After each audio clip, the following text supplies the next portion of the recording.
গত কয়দিনে যদি আপনাদেরকে এই প্রশ্ন কেউ করে যে সবচেয়ে বেশি কি বিষয় নিয়ে আলোচনা শুনেছেন বা সবচেয়ে বেশি কি নিয়ে নিজেরা প্রশ্ন করেছেন, প্রশ্নের উত্তর জানতে চেয়েছেন অন্যের কাছে, সেটার একটা সম্ভাব্য উত্তর হতে পারে এমন যে নির্বাচন কবে হবে অথবা নির্বাচন কি আদৌ হবে।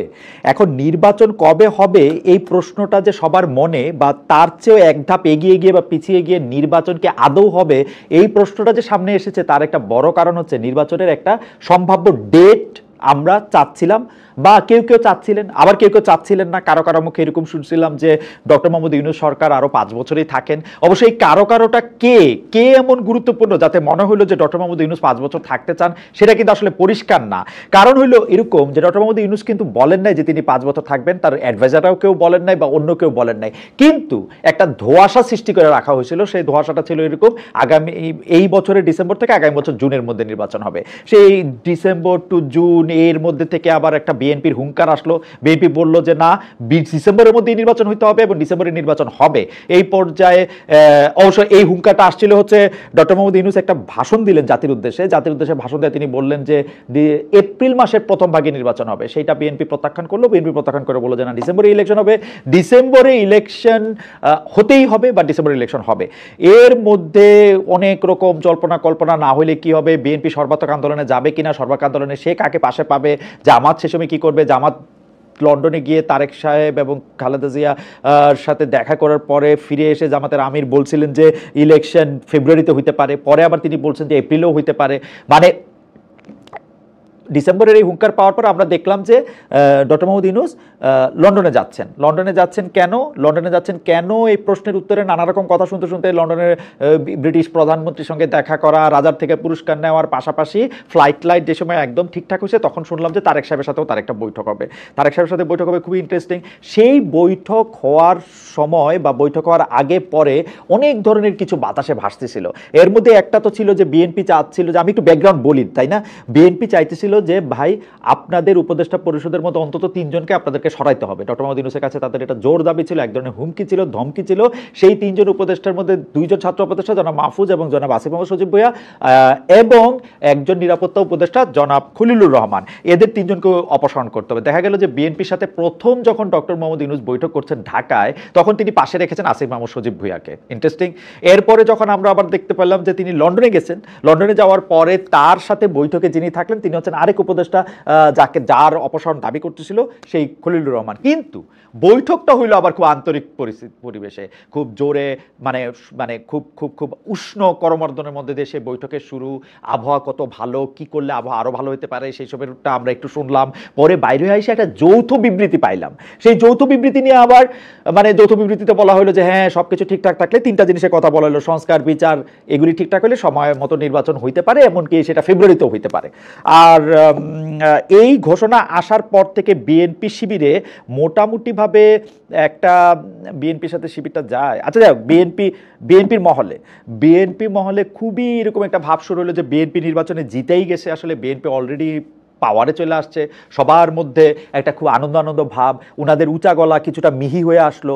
ডক্টর মোহাম্মদ ইউনূস যে ভালো, তার যে আসলে তার সরকারকে যে সহযোগিতা করতে চায়, এমনকি বিএনপি ক্ষমতায় গেলে যে ডক্টর মোহাম্মদ ইউনূসকে চাকরি দেওয়া যেতে পারে সেই ব্যাপারেও তারা বিবৃতি দিয়ে দিলেন। চাকরি হলো চাকরি ডক্টর ইউনূস চায় নাই, তারাও দেয় নাই, বলছে আর কি যে কাজে লাগাইতে পারবে ডক্টর মোহাম্মদ ইউনূসকে। অর্থাৎ ডক্টর মোহাম্মদ ইউনূস ওনাকে ক্ষমতা হস্তান্তর করে চলে গেলে ওনাকে বেকার বসে থাকতে হবে না, বিএনপিও তাকে কাজে লাগাতে পারে। অবশ্য বেকার না বসে থাকার অনেক রকম ব্যবস্থা ডক্টর মোহাম্মদ ইউনূস ক্ষমতার আগেও করছেন, ক্ষমতায় বসে থাকাও করছেন। অনেকগুলি জিনিস এখানে লক্ষণীয়।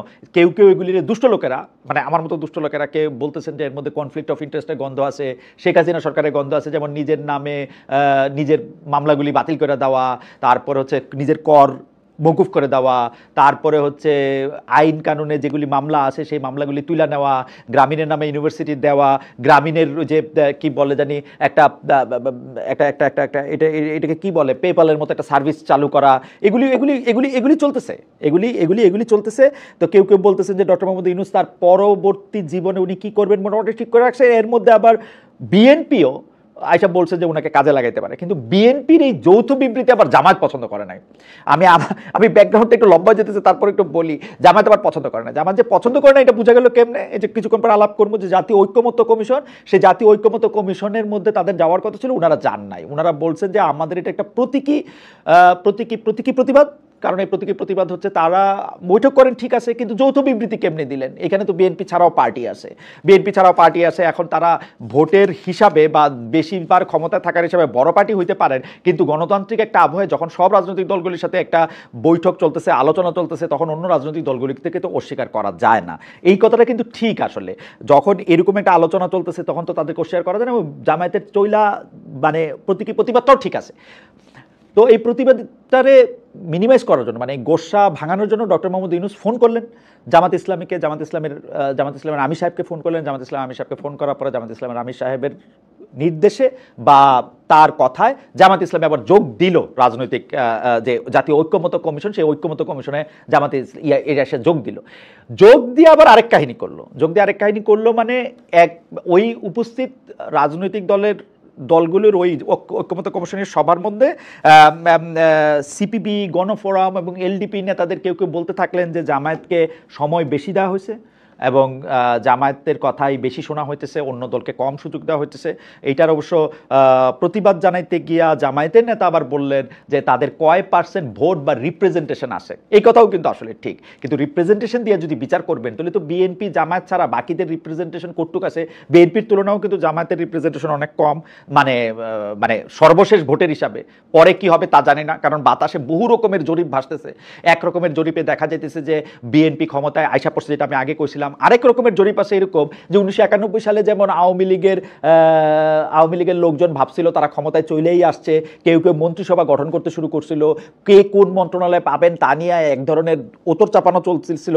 সেই সময় দেখা গেল আওয়ামী লীগ আসলে জিতেই নাই ওই নির্বাচনটা জিতছে বিএনপি। এইবারও যেমন বিএনপি অনেক সাইজা পায়রা গুছায়া অনেক সুন্দর করে ঠিকঠাক হয়েছে, কিন্তু দেখা গেল যে বিএনপি নাও জিততে পারে, এই সম্ভাবনাও অনেকের মনে উকি দিচ্ছে। কিরকম উকি দিচ্ছে সম্ভাবনা?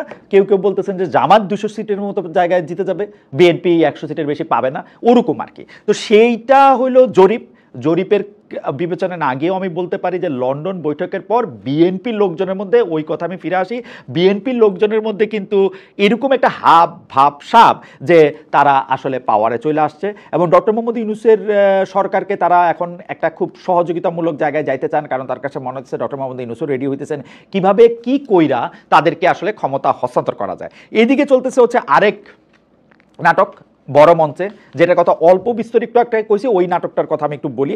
নাটক কেন কইতেছি? নাটক কিন্তু কোনো নেগেটিভ সেন্সে কইতেছি না, নাটক মানে কিন্তু বানানো জায়গায় কইতেছি না, নাটক মানে হচ্ছে আনপ্রেডিক্টেবিলিটি অর্থে আমি এটার মধ্যে নাটক করতেছি। মানে এই নাটক মানে এই না যে সাজানো নাটক, আমি বলতেছি হচ্ছে যে এখানে এক ধরনের বড় অ্যাক্ট মঞ্চস্থ হচ্ছে। সেই অ্যাক্টটা কি? সেই একটা হচ্ছে জাতীয় ঐক্যমত্য কমিশন। যে জাতীয় ঐক্যমত্য কমিশনের মধ্যে কিন্তু সংলাপের মধ্যে আমরা বয়কট দেখতেছি, হট্টগোল দেখতেছি, বলছি জামায়াতকে বেশি সময় দেওয়া হইতেছে কিনা, সেই জন্য 3টা পার্টির লোকজন আপত্তি জানাইছে, আবার জামায়াত আপত্তি জানাইছে, যৌথ বিবৃতি দেওয়া হইলো কেন সেইটা নিয়ে। আমরা দেখছি যে সব পক্ষই বলতেছে এইটা নিয়ে ছাড় দিতে হবে, ওইটা নিয়ে ছাড় দিতে হবে, এটা নিয়ে দেখতে হবে। মূল যে কথা, সেই কথার মধ্যে রয়েছে হচ্ছে সরকারের দায়িত্বে যিনি থাকবেন, সরকারের প্রধান যিনি হবেন, যেই দল ক্ষমতা পরিচালনা করবে, তাদের ক্ষমতার মধ্যে যেন একটা ভারসাম্য থাকে, তারা কেউই যেন এই পতিত স্বৈরাচার শেখ হাসিনার মতো স্বৈরাচারী না হয়ে ওঠেন। অর্থাৎ শেখ হাসিনা যেমন রাষ্ট্রীয় প্রতিষ্ঠানগুলিকে ধ্বংস করছেন অ্যাবসলিউট ক্ষমতা দিয়া, সেইভাবে যেন এটা না হয়ে ওঠে। তো সেই ক্ষেত্রে নানা ধরনের আলাপ চলতেছে। সেই আলাপের মধ্যে আমরা দেখতেছি যে বেশিরভাগ আলাপের ক্ষেত্রে, মানে আমার শিক্ষক প্রফেসর আলী রিয়াজ প্রায় দিনই এসে সাংবাদিকদেরকে এর অগ্রগতি জানাইতেছেন এবং তিনি বিভিন্নভাবে বলতেছেন যে আসলে কিন্তু বড় দাগে বা মোটা দাগে কেউ কোনো দ্বিমত, মানে একদম কোনো কিছু আউটরাইট রিজেক্ট করতেছে না, মতের কিছু পার্থক্য থাকতেছে। বিএনপির লোকজনও এটাকে আবার খুব সুগারকুট করে এরকম করে বলতেছে যে দেখেন এইটা একটা গণতান্ত্রিক ব্যবস্থা, গণতান্ত্রিক ব্যবস্থায় আমরা এক একজন এক এক রকম মতই তো দিব, সবাই সব বিষয়ে একমত হবো, ব্যাপারটা তো এরকম না। বেশ একটা সুখী শান্তি এর মধ্যে পরিবেশ, কিন্তু আমরা দেখি যে এই মানে জাতীয় ঐক্যমত্যের মধ্যে কোন বিষয়গুলি নিয়ে আসলে বেশি ঝামেলা সৃষ্টি হইতেছে। যেমন ধরেন প্রথম আমি যে ঝামেলাটা দেখতেছি সেটা হলো জাতীয় সাংবিধানিক কাউন্সিল বা এনসিসি গঠনের কমিশন, মানে এনসিসি গঠনের সুপারিশ করছে সংবিধান সংস্কার কমিশন।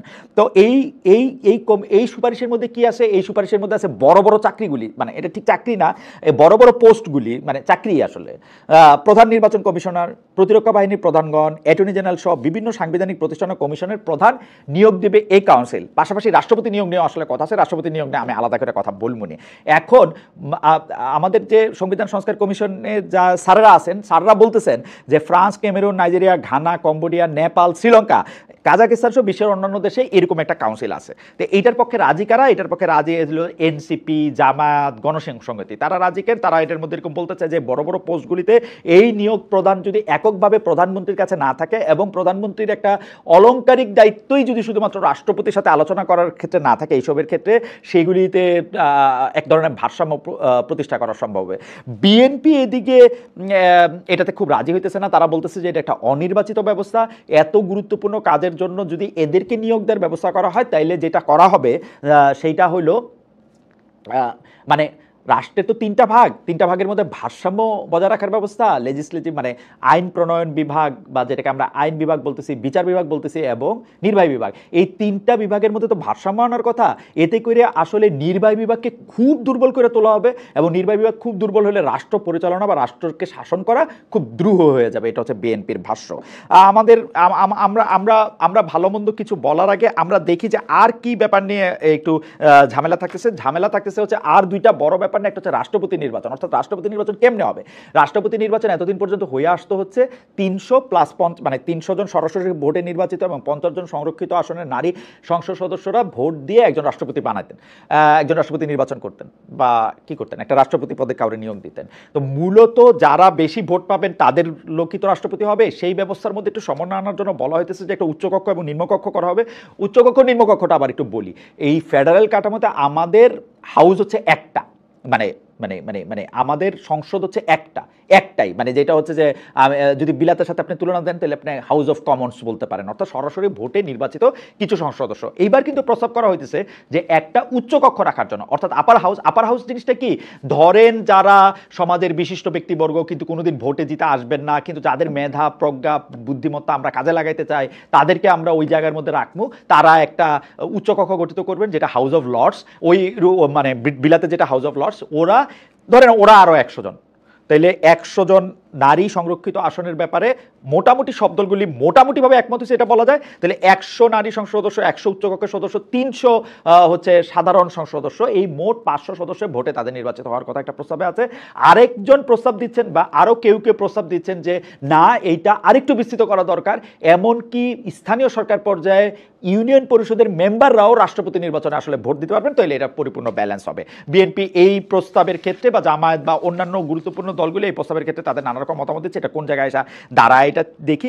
এরপরে আসতেছে সংরক্ষিত নারী আসন, যেটা নিয়ে বললাম যে সংরক্ষিত নারী আসন নিয়েও কিন্তু এক ধরনের মানে এক ধরনের না, নানা ধরনের মত রয়েছে। একটা মত হচ্ছে যে 100 নারী আমরা নির্বাচিত দিব, যেই 300 জন সংসদ সদস্যের মধ্যে যেই প্রপোর্শনে, অর্থাৎ বিএনপি যদি 200 আসনে জিতে তাহলে তারা 200-র মানে 200 হলে 3/2 100-এর 3/2 তারা নারী নির্বাচিত করবেন বা তারা নারী সিলেকশন দিবেন। 100 যারা পেয়েছেন তারা এরকমভাবে 3/1 তারা দিবেন। কিন্তু এটাতে প্রবলেম হলো যে এটাতে তারা প্রবলেম দেখাইতেছেন যে এর আগেও আমরা দেখছি স্বামী তো হবে না, নারী তো সংরক্ষিত আসনে, স্ত্রী, বোন, অন্যান্য আত্মীয় বা নেতাদের নেতাদের বা গুরুত্বপূর্ণ লোকদের দিয়ে এই জায়গাগুলিতে এক ধরনের পুরস্কার বা ইনাম দেওয়ার ব্যবস্থা করা হয়েছে। এটাতে আসলে সংসদ সদস্য বা ওর জন্য কি করবেন সেটা ভাবা হয় নাই। সেই ক্ষেত্রে বলা হয়েছে যে সরাসরি ভোটে তাদেরকে নির্বাচন করার কথা, নির্বাচিত করে আসার কথা, সেইটার মধ্যে প্রস্তাব রয়েছে। যাই হোক, রাষ্ট্রপতি আরেকটা আছে, আরেকটা হচ্ছে রাষ্ট্রপতি নির্বাচন নিয়ে কি হয়েছে? রাষ্ট্রপতি নির্বাচন নিয়ে যেই ডিসপিউটের কথা এটা আগে বলছি, সেইটা নিয়ে আরেকটু বেশি রয়েছে। সেইটার মধ্যে থেকে হলো যে বিএনপি কিন্তু একটা চিন্তার মধ্যে আসে, আমি যেটা আগে বলছিলাম যে নির্বাহী বিভাগের ক্ষমতা যদি আপনি ব্যালেন্স করতে করতে এত কমায় ফেলেন যেই কমাইলে পরে আপনার কথা কেউ শুনবে না, আপনার সোজা কথা আপনার পাত্তা না দিলেও চলে, এরকম একটা অবস্থা যদি দেশের মধ্যে থাকে, তাহলে দেশ আপনি শাসন করবেন কেমন? কারণ আমরা দেশ শাসন করি হচ্ছে ভয় দিয়ে, আমরা দেশ শাসন করি হচ্ছে একটা উপরের জায়গাতে, একটা হায়ারার্কির জায়গা থেকে আমরা আসলে দেশ শাসন করতে চাই। তো সেটা তো আসলে সম্ভব হবে না। তো সুতরাং আমি মনে করি, আমি বিএনপির কথা বলছি, যে বিএনপি মনে করে রাষ্ট্রপতি নির্বাচনটার দায়িত্ব সংসদ সদস্যদের কাছেই থাকা উচিত। হাওয়েভার এত যে কথা, এত যে সংস্কার, এই কথাগুলি আসলে বলা হইতেছে কেন? আমরা যদি মোটা দাগে ব্যাপারটা দেখি, এই বলা হইতেছে এই ব্যাপারগুলি হচ্ছে, আবারও বলি, মানে ক্ষমতার একটা ভারসাম্য আনার জন্য, একটা ব্যালেন্স আনার জন্য। প্রধানমন্ত্রীর পদে 2বারের বেশি কেউ থাকতে পারবেন না, এইটারে বিএনপি ইন্টারপ্রেট করতেছে হচ্ছে, বা বিএনপি বলতেছে হ্যাঁ 2বার ঠিক আছে, কিন্তু পরপর 2বার দিয়ে দেন। পরপর 2বারের পরে উনি যদি আবার আরেকবার পরে আরেকবার যদি আসতে পারেন, তাহলে অসুবিধা কি? এইটা যে করতে চাইতেছেন, এটার কারণ হলো একটা লোককে বা একটা জনকে আমরা সাধারণভাবে দেখাইতে চেষ্টা করতেছি উনি কখনো হারে না, ওই যে বিকল্প নাই, বা ওই যে উনি কখনো পলায় না, আমরা কখনো পলাই না, ওই যে উনি কখনো হারে না, ইলেকশনে হাইরা গেলেও উনি হারে না, ইলেকশনের মধ্যে থেকে তিনি ভরাডুবি করলেও তিনি হারে না, উনি ভুল সিদ্ধান্তের পরে ভুল সিদ্ধান্ত নিলেও তিনি হারে না, উনি 2বার নির্বাচিত প্রধানমন্ত্রী থাকার পর 3য়বার পরাজিত হয়ে অন্য কেউ প্রধানমন্ত্রী, পরাজিত বা জয় অন্য কেউ প্রধানমন্ত্রী হওয়ার পরও আবারও তিনি প্রধানমন্ত্রী হইতে হবে, এটা হচ্ছে তার যুক্তি। এটা বিএনপির এরকম একটা যুক্তি। তো এইটা কেমনে মানে মানে যদি আমরা জুলাই আগস্টের আন্দোলনের প্রেক্ষাপটটা, তারপরে হচ্ছে যে আন্দোলনটা কেন হয়েছিল, এটার ক্ষেত্রে যদি আপনি দেখেন, আমি কিন্তু এই যুক্তি মানি। এই আন্দোলনটা কিন্তু এই কারণে হয় নাই যে হ্যাঁ শেখ হাসিনা সরকার খুব বেশি স্বৈরাচারী হয়ে উঠছে, খুব বেশি ফেসিবাদী হয়ে উঠছে, আমরা তাকে সরাইলাম, সরাইয়া এমন একটা জায়গায় নিলাম যেই জায়গাটার মধ্যে থেকে আরেকটা সরকারের পক্ষ বা আরেকটা জনের পক্ষ একই রকমভাবে ফেসিবাদী, একই রকমভাবে স্বৈরাচারী হওয়ার সম্ভাবনা থাকে। কিন্তু এইখানে আমার 2টা কথা আছে। একটা কথা হইলো যে, আমি আবার বলি, আমরা কখনোই চাই না যে শেখ হাসিনার মতো স্বৈরাচারী বা ফেসিবাদী কেউ হয়ে উঠুক, কিন্তু পাশাপাশি আমি এইটাও মনে করি শেখ হাসিনা স্বৈরাচারী, ফেসিবাদী বা যাই হয়ে থাকুক না কেন, উনি কোনোটাই বই পড়া হন নাই, উনি কোনোটাই সংবিধান পড়া হন নাই, উনি কোনোটা মানে সিস্টেমের কারণে হন নাই, উনি এটা যেই সিস্টেমে থাকুক সেই সিস্টেমটারই তিনি ধ্বংস করছেন। কিন্তু আসলে আমাদের সংবিধানে কিন্তু গুম খুনের কথা নাই, এখনো নাই, আগেও নাই, কখনো ছিল না, ভবিষ্যতে যে আরেকটা সংবিধান হবে ওই সংবিধানের মতো থাকবে না। আমাদের সংবিধানে কিন্তু নাই যে আপনি আপনার পরিবারের 175 জন সদস্যের মানে বড় বড় পোস্ট দিবেন, সংসদ সদস্য দিবেন, ব্যাংকের বানাবেন, যুবলীগ বানাবেন, ছাত্রলীগ বানাবেন, এটা কিন্তু নাই সংবিধানে। এইটার জন্য সংবিধান লাগে না।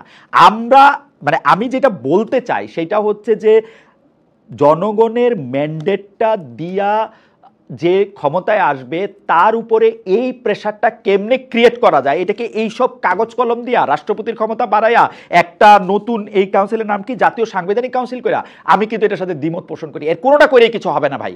আমি একদম বলতে পারি কিছু কিছু হয়তো জিনিস ভালো হবে, কিন্তু এগুলি ভালো হবে না। এইটা ভালো হবে না কেন? কারণ আমাদের নেতারা, আমাদেরকে যারা শাসন করেন, তারা যে এরকম দুর্বিনীত, দুর্ধর্ষ, বিকল্প নাই হয়ে ওঠেন, এটা কারণ আসলে আমরা ওনাদেরকে ক্ষমতায়ন করি, আমরা ওনাদের মধ্যে একটা হযরত ভাব প্রতিষ্ঠা করি, আমরা ওনাদের মধ্যে একটা পীরবাদ প্রতিষ্ঠা করি, আমরা ওনাদেরকে এই ক্ষমতার মালিক বানাই। এই ক্ষমতার মালিক বানাই মানে আমরা ইচ্ছা করে এটার মধ্যে বানাই, এটা সংবিধান দিয়া না। আপনি যদি এই সকল চেঞ্জগুলি করেন, সকল সংস্কারগুলি করেন, সব কিছু করেন, আমি যেই ভয় পাইতেছি যে আরেকটা সরকার কি এরকম হবে যে বিপুল পরিমাণে ক্ষমতা নিয়ে, বিপুল পরিমাণে পাওয়ার নিয়ে আপনার আমার ঘাড়ের উপরে সিন্দাবাদের ভূতের মতো চাইপা বসবে। হ্যাঁ বসবে, যতক্ষণ পর্যন্ত আপনি তাকে অ্যালাউ করবেন ততক্ষণ এটা চাইপা বসবেন। আমি উদাহরণ দিই, আপনি বলেন আওয়ামী লীগ 15 বছর ধরে স্বৈরাচারী কাজ করছে, আওয়ামী লীগ আরও কত ধ্বংসের কাজ করছে, এই করছে সেই করছে, নানা রকম নানা কিছু করছে, শেখ হাসিনা করছে, শেখ হাসিনার যারা প্রতিনিধি আছেন, ধরেন সংসদ সদস্যদের কথা আমরা আগে বলি, তারা সবাই করছে। কিন্তু আমরা কেউ কি তাদের পিছনে পিছনে হাঁটা বন্ধ করছিলাম? কেউ কি তাদের জ্যাফাতে দেওয়া গরু খাওয়া বন্ধ করছিলাম? তাহলে ওবায়দুল কাদের যখন নোয়াখালী যেত এত হাজার হাজার কোটি কোটি লোক হইতো কোত্থেকে? এরা কি সব আওয়ামী লীগ করে? দেখেন, আমি কিন্তু এটা বিশ্বাস করি, বর্তমান রাজনৈতিক বন্দোবস্তে কর্মী আর কর্মচারীর তফাৎ খুব একটা নাই। মানে আপনি কর্মচারী, আপনি টাকা নিছেন, আপনি এখন নৌকা নৌকা করবেন, ধান করবেন, পাট করবেন, গাছ করবেন, কিন্তু আপনি যখন কর্মচারী না, আপনি কিসের জন্য সেখানে গেছেন? বিরানির জন্য, নাহলে 100 টাকার আহা খরচের জন্য? এইটা করাটা একটা বন্ধ করেন ভাই, এটা করা একটা বন্ধ করেন গো আপা। আমি এই কথাটা কেন বারবার বলতে চাই, এই কথাটা আমি 1 কোটিবার বলতে চাই যে আমরা কিন্তু ক্ষমতায়িত করি আমাদের নেতাগুলির কাছে। আমরা কিন্তু আমাদের নেতা, আমাদের সংসদ সদস্য, আমাদের ইউনিয়ন পরিষদের চেয়ারম্যান, উপজেলার চেয়ারম্যান, তাদের কাছে গিয়ে হাত পাতি, তাদের কাছে কোনো না কোনো রকম ফেভার চাই, এবং তাদের কাছ থেকে আমরা যখন ফেভার চাই তখন ওই লোক মনে করে আমারে নিয়ে আসে যা ইচ্ছা তাই করবে। সত্যি কিছু মনে করেন না ভাই? আপা মনে থাকে না, এই এই কিছু কিছু কিছু এটা মনে করেন না, আমরা যদি ক্ষমতায়িত না করি তাহলে তাদের পক্ষে ক্ষমতায়িত হওয়া সম্ভব না। আর আমরা যদি ক্ষমতায়িত করে থাকতে থাকতে চাই, তাহলে আপনি যত সুরক্ষাই দেন, যত সুরক্ষাই দেন, আপনি আপনি আপনি বিশ্বের কোন কার কথা এরকম কম, ভ্লাদিমির পুতিনের কথা কই, ভ্লাদিমির পুতিনের ওই যে ঠিক সেই অর্থে তো সংবিধান পড়া হয় নাই, কিন্তু যে যে নিয়মের মধ্যে, পার্টির যে যে নিয়ম, যে যে সিস্টেমের মধ্যে থেকে ওদের নাগরিক যে সব সিস্টেমের মধ্যে থাকা উচিত, এর অনেকগুলি ভায়োলেট করেই পুতিন আজকে পুতিন, এবং অনেকগুলি চেঞ্জ করে। যেমন ওর এখানেও তো ছিল দুইবারে বেশি হইতে পারবে না, ওইগুলি কাইটা আবার একবার মাঝখান দিয়ে আরেকজনের বানায়া, মাঝখান দিয়ে আবার ওই হইয়া আবার আজীবনের জন্য হয়েছে না। এটা হইতে পারবে, কিন্তু যতক্ষণ পর্যন্ত আমি তাদেরকে ক্ষমতায়ন করব, মানে আমি যখন আমার রাজনৈতিক নেতাদের বা নেত্রীদের ক্ষমতায়ন করব, ততদিন পর্যন্ত এটা চলতেই থাকবে। আসেন, এই যে একটা বন্দোবস্ত শব্দ মাঝখানে কইছিলাম, বন্দোবস্ত শব্দটা বলে একটু এনসিপির কথা বলি ভাই। এতে তো কোনো সন্দেহ নাই, এই জুলাই আগস্টের এই এই এই যে একটা উত্তাল সময়, সেই উত্তাল সময়ে আমাদের আমাদের সন্তানরা, আমাদের ছাত্ররা, ওরা নেতৃত্ব দিছে, সামনে দাঁড়ায় থাকছে। ওরা যদি কোনো না কোনোভাবে বিগত সরকারের সাথে কোনো না কোনোভাবে প্যাচ আপ করতো, তাহলে হয়তো এইরকম একটা অবস্থা সৃষ্টি এখনই হইতো না। শেখ হাসিনা সরকার পড়তোই, কিন্তু এখন হয়তো পড়তো না। এই নেতৃত্বটা যারা দিছে, এবং তারা যে স্বপ্নের কথা বলে এই নেতৃত্ব দিছে, যে স্বপ্নের সারথি বলে আমরা ভাবতেছিলাম, এই নতুন বন্দোবস্তের চেহারা তো এদের মধ্যে দেখা যেতেছে না রে ভাই। কি করবো আমরা? নতুন বন্দোবস্তের চেহারা দেখা গেলে এদের নামে তো আর এই চাঁদাবাজি, গুন্ডামি, পান্ডামি, ওইখানে গিয়া এরে বন্দি করা, ওরে চাঁদা চাওয়া, ওইখানে গিয়া ওই মিছিল করা, এই শোডাউন করা, এগুলো আমরা দেখতাম না তো। এগুলিকে আমরা এখন কম দেখতেছি ভাই। উনাদেরকে এগুলি কথা জিজ্ঞেস করলে ওনারা বলে যে এগুলি বিচ্ছিন্ন ঘটনা, এগুলি আমরা ঠিক করতেছি না। একটা চিঠি দেয়, শোকস করে জিগায় আপনি গাড়ি লিয়ে বাইরেছেন কেন। আরেকজনের জিজ্ঞেস করলে উনি বলে যে আমাদেরকে তো গাড়ি দেওয়ার জন্য হাজার হাজার লোকজন আছে। আরেকজন বলে যে আমাদের ওই বাসা দেওয়ার জন্য আমরা এটা দিব, আমরা ওয়েবসাইটে দিয়ে দিচ্ছি কি কি করছি না করছি, এই ইফতারের টাকা কেমনে করছি সেগুলি দিয়ে দিচ্ছি। এগুলিও পুরানো কথা। নতুন নতুন কথা, নতুন নতুন আলেখ্য ওরা প্রতিদিন ওনারা জন্ম দিতেছেন রে ভাই। আপনারা একটা প্রতিযোগিতার মধ্যে পড়ছেন। আপনার ঘরে এই কথা জিজ্ঞেস করলে আপনারা বলেন আপনারা তো বিএনপির এই কথা জিজ্ঞেস করেন না। বিশ্বাস করেন, হিরো আলমরাও যখন এই কথা জিজ্ঞেস করছিলাম, হিরো আলমও কইছিল আপনি তো আমারে জিজ্ঞেস করতেছেন, আপনি তো কোনোদিন আর কাউরে জিজ্ঞেস করছেন? মানে ওই সময় আওয়ামী লীগ পাওয়ারে ছিল, ও জিজ্ঞেস করছে যে আপনি তো আমারে জিজ্ঞেস করছেন, আপনি কোনোদিন বিএনপি আওয়ামী লীগের কাউরে জিজ্ঞেস করছেন? এই কথা ভাই, এই আমরা যদ্দূর পারি তদ্দূর জিজ্ঞেস করি, যদ্দূর পর্যন্ত পৌঁছাতে পারি তদ্দূর জিজ্ঞেস করি। আপনাদেরকেও জানতে চাই, আপনাদেরকেও জবাবদিহি নতুন বন্দোবস্ত এগুলির মানে আপনাদের বলতে হবে। এখন দেখেন আমরা কিরকম একটা সিস্টেমের মধ্যে পড়ছি। এই যে ধরেন এই ঘুষ, দুর্নীতি, চাঁদাবাজি, নিয়োগ বাণিজ্য, আমি আলাদা আলাদা করে বললাম না, আপনারা এটা দেখেন এইসব নেতাকর্মীদের বিরুদ্ধে এই অভিযোগ আসতেছে কিনা। এই মোটরসাইকেল বহর নিয়ে শোডাউন, গাড়ি বহর শো, এগুলি নিয়ে দেখতেছেন। কোনো সুবিধা মতো সময়ে আপনি এনসিপি, আপনি কোনো সময় জামায়াতের পাশে রাখেন, কখনো আবার জামায়াত প্রয়োজন শেষ হলে জামায়াত শিবিরের ৭১ ভূমিকা নিয়ে সমালোচনা করতেছেন। মানে এই একটা নানা রকম আর কি। জামায়াত শিবিরও কিন্তু মুখে মুখে অনেক ভালো ভালো কথা বলল। আমরা কিন্তু দেখতেছি যে কোনো কারণে একজন নারীকে লাথি দেওয়া লোককেও আবার খুব ফুলের মালা টালা দেওয়া হচ্ছে। এগুলি কিন্তু আমরা দেখতেছি। কিন্তু কোনো কোনো জায়গায় কিন্তু আমরা জামায়াত শিবির সম্পর্কেও শুনতেছি যে আপনারাও কিন্তু নানা ধরনের কাজকর্মের মধ্যে নিজেদেরকে বিবৃত রাখছেন। ভাই মুখে যদি বড় কথা বলেন সেটা ইয়াতেও প্রকাশ করেন। কিন্তু একটা খুব জনপ্রিয় কথা, এটা বিএনপিওয়ালারা খুব বেশি বলে, ভাই আমরা তো চেষ্টা করতেছি, আমরা তো অমুককে শাস্তি দিছি, তুমুককে শাস্তি দিছি, তুমুককে আসলে শোকস করছি, তুমুককে বাইর করে দিছি। ভাই সত্যি যদি বাইর করে দিছে তাহলে এত এত এটা বন্ধ হইতেছে না কেন? প্রত্যেকটা জায়গায় বিএনপির নামে এই চাঁদাবাজিটা কেন চলতেছে? আপনি আমার বলেন কেন এটা কেন চলতেছে? এইটা চলতেছে হচ্ছে এই কারণে, ওই যে এক বাচ্চার গল্পটা বলি তাহলে বুঝবেন। এক বাচ্চার কাছে এক বুড়ি গিয়া বলছিল যে আপনি আমাকে সাহায্য করেন, যে আমি যখন ধান কাটতে যাই তখন আমার যখন ধান পাকে, আমার ছেলে নাই, নাতি নাই, নাতনি নাই, মেয়ে নাই, মেয়ের নাতি নাই, তো ও যখন ধান কাটতে যায় তখন দস্যুদলা শেষে ধান কাটা নিয়ে যায়। তখন বাচ্চা জিজ্ঞেস করছে আপনার জমি কই? তো কোনো একটা সীমান্তবর্তী এলাকায় তার জমি, এটা বলছে। তো বলছে যে আমি তো এখন এক কাজ করেন, এই এই এই এই বৃদ্ধা ভদ্রমহিলাকে বাদশা তার মানে যিনি তার টাকা পয়সা দেয় তাকে বলছে যে এই বৃদ্ধা ভদ্রমহিলাকে বেশ কিছু টাকা পয়সা দিয়ে দেন, উনি যাতে ওনার এই ক্ষতি পোষায় নিতে পারে। তখন ওই বৃদ্ধা ভদ্রমহিলা বলছেন আমি আপনার টাকা কেন নিব, আমি তো আমার জমির ধান খাইতে চাই। তখন সম্রাট বা বাদশাহ উনি হিসাব করে দেখাচ্ছেন আমি যদি এখান থেকে আর্মি পাঠাই অত বড় সীমান্তবর্তী জায়গায়, ওই আর্মি পাঠাইতে আমার যত টাকা খরচ হবে বা ওই আর্মি পাঠাইতে আমার যত রসদ দরকার হবে, এর বিকল্প আবার সীমানা পাহারা দিতে যত আর্মি আমার লাগবে, এটা আমার ঠিক পোষাবে না। তখন ওই বৃদ্ধা তাকে বলছিল যতটুকু জমি তুমি পাহারা না দিতে পারো অতটুকু সাম্রাজ্য তুমি কেন তোমার নিজের বলে দাবি করো? আমিও বিএনপিকে এটা বলি, যেটুকু আপনি কন্ট্রোল করতে পারেন না ওটুকু আপনি বাদ দেন। এত বড় দল হওয়ার তো আপনার দরকার নাই। এত বড় দলই হয়েছেন, নিজের দলের লোকজনকে কন্ট্রোল করতে পারেন না। নিজের দলের লোকজনরে এখন ক্ষমতায় আসেন নাই, এখনই কন্ট্রোল করতে পারেন না, ক্ষমতায় আসলে কেমনে কন্ট্রোল করবেন? পারবেন কন্ট্রোল করতে? আমার এবার আমার বিরুদ্ধে একটা মানে ইয়ার কথা একটু সাফাই বা দোহাই দিয়ে আমাকে অনেকে বলেন যে আপনি তো ঢোলের চারিদিকে বাড়ি দেন, আপনি বিএনপিরও বললেন, ইউনূস সাহেবরেও বললেন, এনসিপিরও বললেন, জামাত শিবিরেও বললেন, তাহলে এখন আমরা লোকেরা কই যাব? আমি একটা বিনীত অনুরোধ করতে চাই ভাই আপনাদের কাছে, আমি যদি জানতাম যে আমরা কই যাব, তাহলে তো আমি পথ দেখাইতাম। আমি তো পথ দেখাইতে পারতেছি না ভাই। আমি আপনাদের মতোই একজন মানুষ, যিনি এই সমস্যাগুলির মধ্যে দেখতেছি। শুধু একটা জায়গা থেকে আমি কোনো একটা দলরে, একটা মতরে আমি ওন করতেছি না। আমার কখনো এইটা বলতে দ্বিধা নাই যে আমি এই বিএনপি, এনসিপি, জামায়াত, জাতীয় পার্টি, আওয়ামী লীগ কাউরে কখনোই আমি ওন করি নাই, আমি ওন করতে পারিও না। আমি শুধু সমস্যাগুলি দেখতে পাই। এখন সমস্যাগুলি দেখতে পাই, আপনারা যদি আমার কাছ থেকে সমাধান চান সেটা আমি দিতে পারবো না। আমার দুর্বলতা, অক্ষমতা, অযোগ্যতা, অসামর্থ্য আপনারা ক্ষমা করবেন।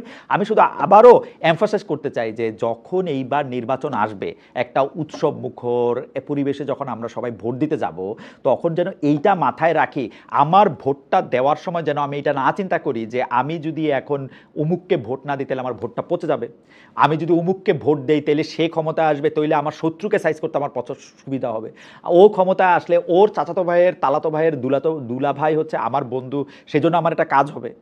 এইভাবে চিন্তা না করে সবচেয়ে ভালো লোক যাতে এটা মনোনয়নটা পায়, নির্বাচিত হয়, এবং নির্বাচিত হওয়ার পরে আমরা যেন তাকে প্রেসারে রাখি। আমাদের মনে রাখতে হবে যারা ভোট পায়ে এমপি, মন্ত্রী, প্রধানমন্ত্রী নির্বাচিত হবেন, বাংলাদেশের জনগণ হিসাবে আমরা হচ্ছি দেশটার মালিক, ওরা হচ্ছে কর্মচারী। আই রিপিট, সকল এমপি, সকল মন্ত্রী, প্রধানমন্ত্রী, রাষ্ট্রপতি রাষ্ট্রের কর্মচারী। রাষ্ট্রপতিকে অলংকারিকভাবে মহামান্য বলা হয়, কিন্তু অ্যাবসলিউটলি সেইটা একটা কাস্টম অনুসরণ করে। অ্যাবসলিউটলি তারা আমাদের সেবায় নিয়োজিত। আমরা তাদের কাছ থেকে গিয়ে আমাদের পেটি লাভের জন্য যেন কোনো কিছু না দাবি করি, না চাই।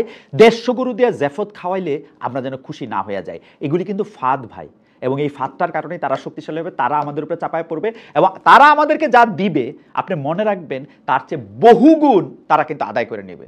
সুতরাং আমরা আমাদের কাছে প্রতিজ্ঞা করি, তাদেরকে আমরা ক্ষমতাবান করব না, বরং দায়িত্বশীল করে তুলতে চেষ্টা করব।